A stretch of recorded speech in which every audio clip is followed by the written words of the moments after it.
ఈసారి తెలంగాణ రావడం ఖాయమని ఆ ప్రాంత కాంగ్రెస్ ప్రజాప్రతినిధులు ధీమాగా ఉన్నారు. అడ్డుకునే ప్రయత్నాలను సీమాంధ్ర నేతలు మానుకోవాలని సూచించారు. అభ్యంతరాలు ఏంటో చెబితే పరిష్కారాలు ఆలోచిద్దామని సూచించారు.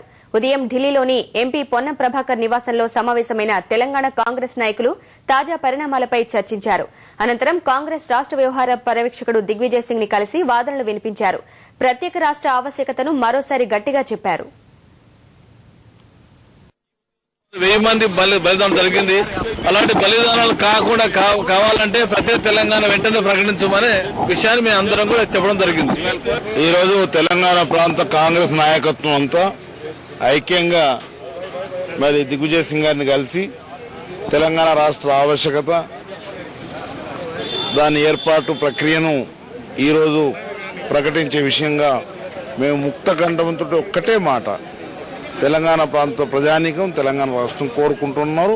దానికన్నా తక్కువ లేదు, ఎక్కువ లేదనేటువంటి మాట ఖచ్చితంగా చెప్పడం జరిగింది అనేటువంటి మాట ఈ సందర్భంగా తెలియజేస్తా ఉన్నాను. మరి వారు ఏమన్నారంటే నా రోల్ ఏమో ఫెసిలిటేటర్ రోలు, మీరు చెప్పేది వారు చెప్పేది అంతా నా మనసులో పెట్టుకుంటాను. నాకు చాలా దీనిపైన ఎన్నెన్నో మెమరాండమ్స్ కూడా వచ్చాయి, ఎన్నో పుస్తకాలు వచ్చాయి తెలంగాణ మూవ్మెంట్ మీద కూడా.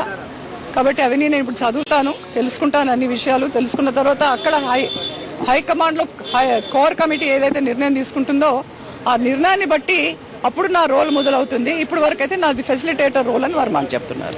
మేము ఇక్కడ మాట్లాడింది దిగ్విజయ్ సింగ్ గారితో చివరిగా కోర్ కమిటీ సాయంత్రం భేటీ కాబోతుంది కాబట్టి అందరం కలిసి ఒకటే మాట చెప్పాం, ప్రత్యేక తెలంగాణ రాష్ట్రం ఏర్పాటు 10 జిల్లాలతో కూడిన హైదరాబాద్ రాజధానిగా తెలంగాణ రాష్ట్రం ఏర్పాటు చేయండి.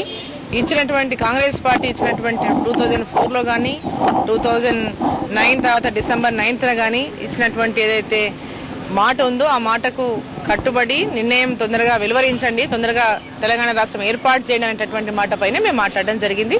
వారు కూడా తొందరగా ఈ నిర్ణయం తీసుకోవడానికి తప్పకుండా తన రోల్ ప్లే చేస్తానని చెప్పారు.